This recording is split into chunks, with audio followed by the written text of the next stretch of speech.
S'il y a des larmes sur ton visage, c'est que tu connais notre nuit. C'est qu'il est trop lourd, ton message, que ta tendresse est infinie. Sèche tes larmes sur ton visage, nous t'avons entendu, Marie. Tu nous as montré son passage, avec toi nous irons vers lui. La Salette, c'est un lieu où Marie est apparue. La Salette, c'est un lieu d'apaisement. On est à 15 km du premier gros bourg, on est à 15 km du premier commerce, on est 900 mètres plus haut que la nationale. On a vraiment le sentiment de faire une pause spirituelle. On quitte notre quotidien qui est parfois bien trop rapide pour faire une pause dans un décor grandiose. Magnifique, le Seigneur vient vers moi. La rencontre, c'est l'un des aspects essentiels de la Salette. J'ai toujours été frappé par ces religieuses qui viennent d'un pays lointain, Afrique, Amérique du Sud, Asie, qui ont tout quitté, leur famille, leurs proches, leur terre, et qui font confiance, qui ont une grande foi, et qui en tout cas ne semblent pas avoir peur de quelque chose, et qui n'ont pas aussi peur que moi j'aurais peur. Magnifique, le Seigneur vient vers moi. On rencontre aussi des personnes laïques, qui traversent une épreuve difficile, qui ont besoin d'écoute, de soutien, d'attention, qui recherchent un échange qui est vivifiant pour eux. La dernière fois, il y a quelques jours, que j'étais à la Salette, sur le pont, une personne me regarde, une personne qui souhaite évidemment parler. Je l'écoute. Cette personne commence à me raconter le début de l'épreuve qu'elle traverse. C'était saisissant et c'était très fort.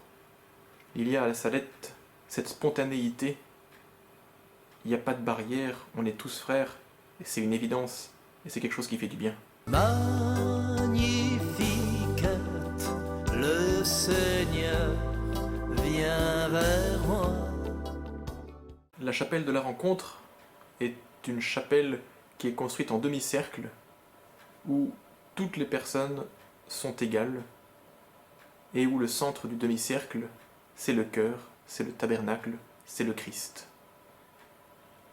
Cette chapelle montre que les religieux, les religieuses, les membres de l'assemblée, les pèlerins, nous sommes tous égaux, nous sommes tous frères et sœurs, autour du Christ, en Christ. Magnifique, le Seigneur vient vers moi. Il y avait un prêtre à la Salette, le père Franz Monet, qui était mon ami, qui était aussi mon témoin de mariage, qui attachait beaucoup d'importance à l'autre. L'autre, quelle que soit son histoire, quelle que soit son origine, quelle que soit sa façon de penser, sa religion, l'autre, il a toujours quelque chose à nous apprendre, et c'est dans l'échange à l'autre qu'on grandit. Magnifique, le Seigneur vient vers moi. La réconciliation, c'est un autre aspect essentiel de la Salette, bien sûr le sacrement de réconciliation, qui est particulièrement marqué, mais aussi la réconciliation personnelle avec nous-mêmes. J'aime beaucoup l'oratoire ou la salle de prière silencieuse, où on s'efforce justement à faire silence, le silence qui peut manquer dans nos quotidiens, où on est en paix avec nous-mêmes, où on est au plus près de Dieu dans le silence, et où on se sent apaisé, où on réfléchit aux bonnes décisions à prendre. Chercher avec toi dans nos vies les pas de Dieu, Vierge Marie, par toi accueillir aujourd'hui le don de Dieu, Vierge Marie. Puisque tu chantes avec nous, Magnificat, Vierge Marie,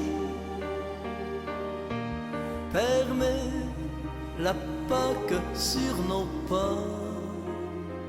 Nous ferons tout ce qu'il dira.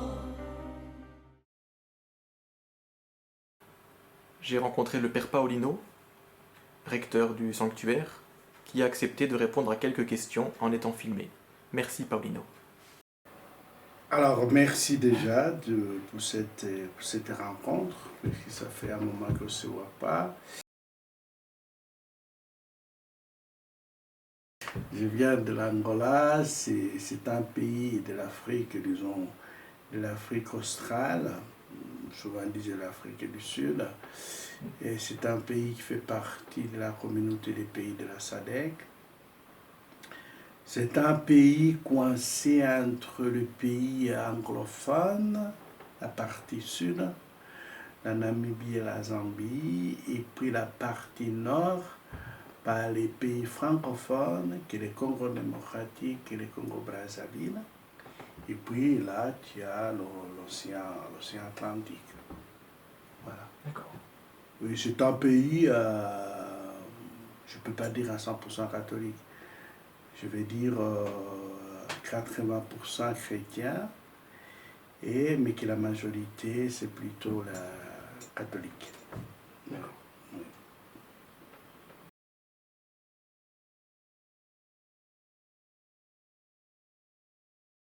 Quand j'avais 15 ans, même pas. J'étais très jeune, je pense que peut-être 8 ans, et qui le père de ma paroisse m'a invité à être enfant du cœur. Bon, enfant du cœur, pour moi, je ne disais pas grand-chose. Par contre, je voyais l'effort que les prêtres faisaient, c'est-à-dire tout seul avec plusieurs paroisses.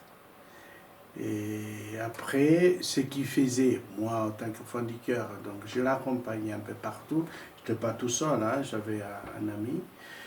Et après, je me suis dit pourquoi pas aussi au service de l'Église en tant que prêtre. À partir de là, donc, je suis allé raconter ce que je pensais moi tout seul au prêtre.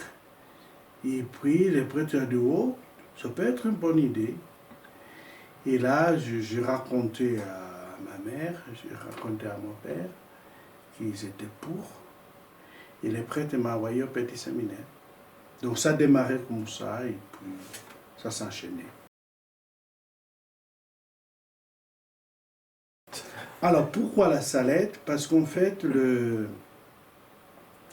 prêtre en question, il était missionnaire de la Salette. Il était missionnaire de la Salette et puis toute la région, notre région, c'était les missionnaires de la Salette qui ont fondé les petites communautés. Moi, je dis souvent qu'ils sont des bâtisseurs des églises et de l'église. Voilà. Ce sont eux qui étaient là, petit à petit, ont formé les petites communautés de base qu'on appelait à l'époque, par les catéchismes qui avaient des questions et réponses. Et à partir de là, ça s'agrandit. Et qui mon père, elle est devenue catéchiste. Du coup, dans notre maison, tous les soirs, il y avait beaucoup de monde qui venait pour les catés. Donc, à partir de là, moi, je me dis, mais il y a quelque chose d'important que je peux vivre en tant que prêtre. Donc, lui, il était missionnaire de la Salette. Il nous parlait des missionnaires de la Salette. Et du coup, nous, l'idée qu'on avait, c'est être missionnaire de la Salette. Voilà. Et puis, il y avait les messages de la Salette, bien sûr, qu'à l'époque, nous, on les comprenait, si on ne les comprenait pas. La seule chose qu'on retenait, c'était souvent les larmes. Les larmes, c'est une vierge qui pleure à cause du péché de l'humanité, les larmes. Donc, retenez ça, je dis, mais pourquoi pas donc, devenir aussi missionnaire de la Salette.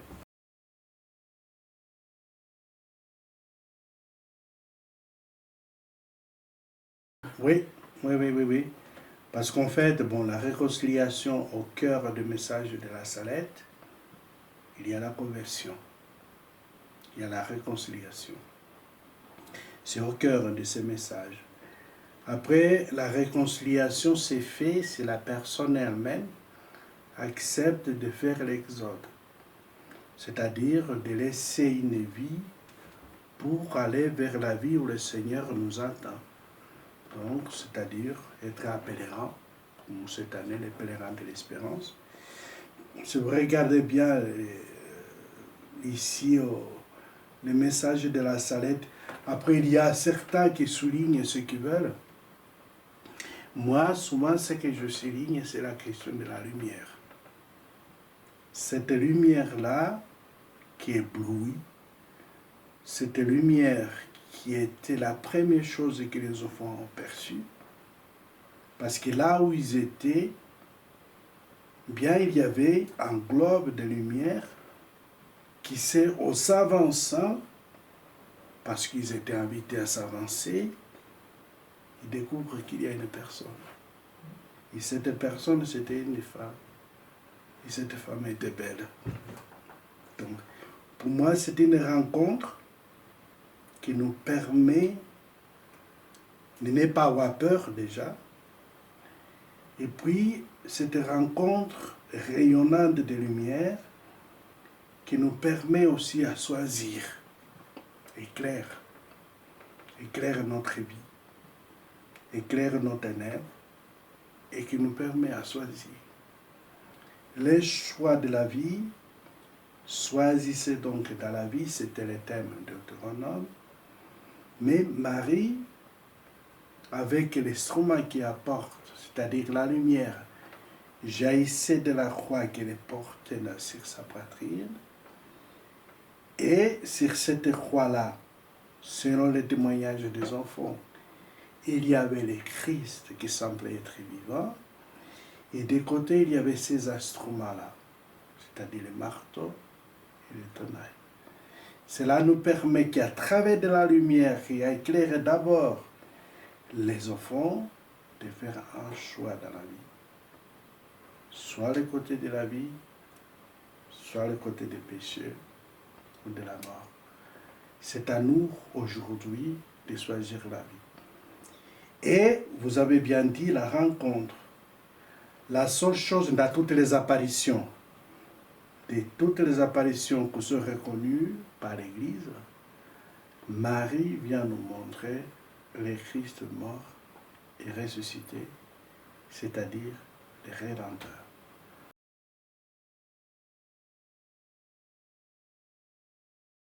Tout à fait.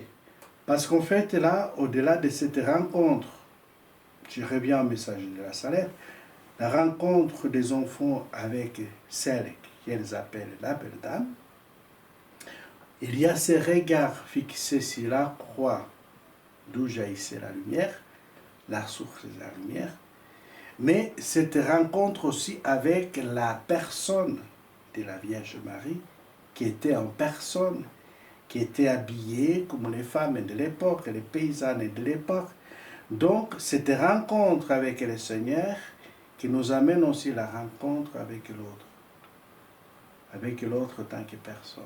Vous voyez qu'à un moment donné dans la vie des enfants, ce qui a suivi après l'apparition, que des rencontres. Soit les rencontres à cause des enquêtes, parce que certains voulaient savoir si c'était vrai ou pas, soit des rencontres aussi d'écoute, vraiment le message qui a été livré par la Vierge Marie, ce qu'ils appellent la Belle Dame. Alors, le message de la Salette, c'est un message qui nous amène à nous rencontrer avec nous-mêmes, à se rencontrer avec le Seigneur, notre Sauveur, à se rencontrer avec les autres, les êtres humains, parce que nous sommes créés à l'image et à ressemblance de Dieu, et puis à prendre soin de la nature, c'est-à-dire être gardien de la nature. Parce qu'en fait, ici, on se pose les questions souvent, pourquoi il a choisi un lieu comme celui-ci, sinon de se rencontrer avec Dieu sur la montagne, sinon de se rencontrer avec les autres. et puis avec la nature de tout ce qui nous entoure. Voilà. C'est la rencontre.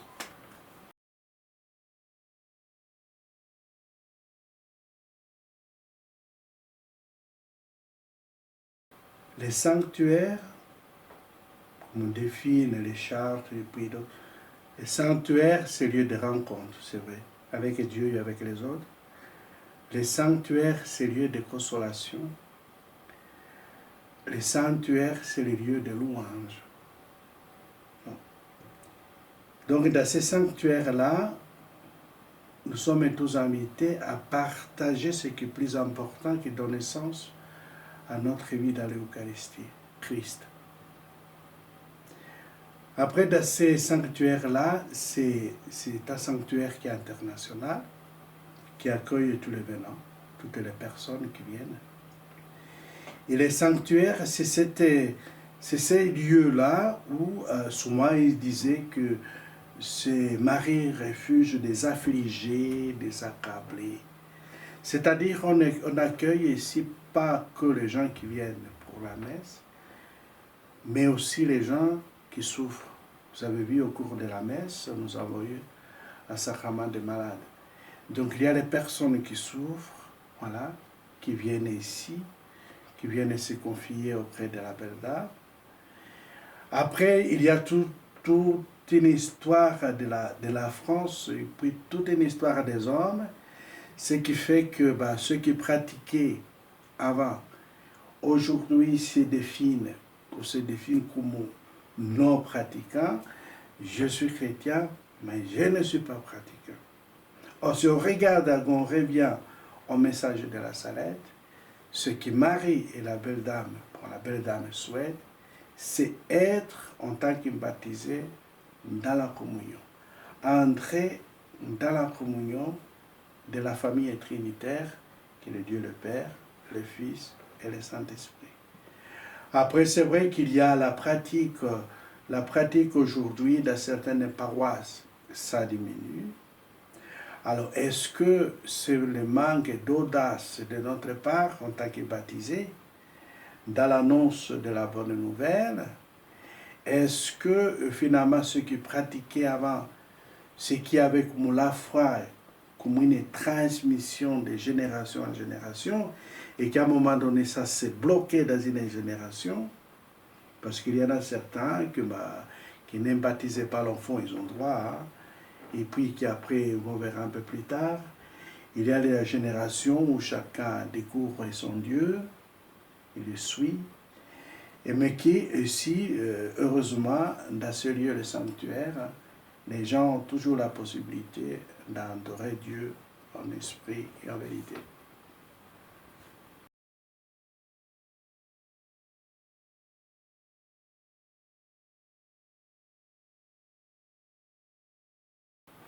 En fait, ce que je dis tout à l'heure, il y a toujours un exode à faire, hein. C'est comme la réconciliation.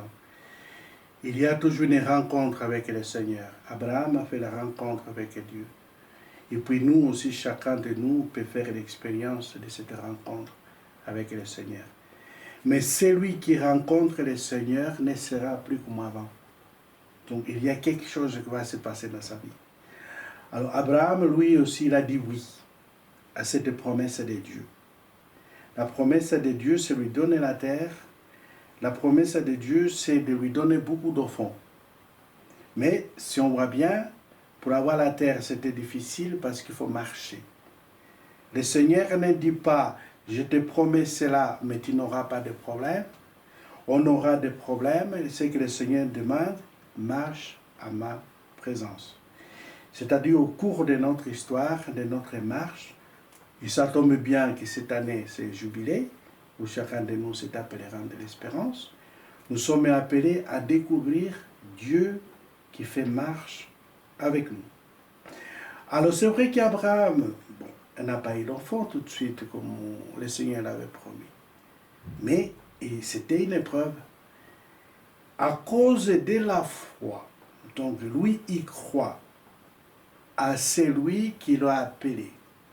Parce que la foi, ce n'est pas quelque chose qu'on accepte à l'aveugle. Mais la foi, c'est avoir confiance à celui qui nous appelle, avoir confiance à celui qui nous envoie et être sûr de son projet avec nous. On adhère donc par la foi. Et la foi demande ce que nous avons parlé tout à l'heure, la rencontre. La rencontre avec le Seigneur dans la prière qui devient un dialogue entre la créature et le Créateur.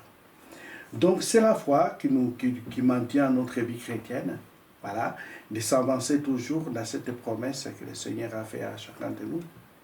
La promesse du bonheur, la promesse d'une terre, la promesse de ne pas être seul, mais être en humanité et être en Église.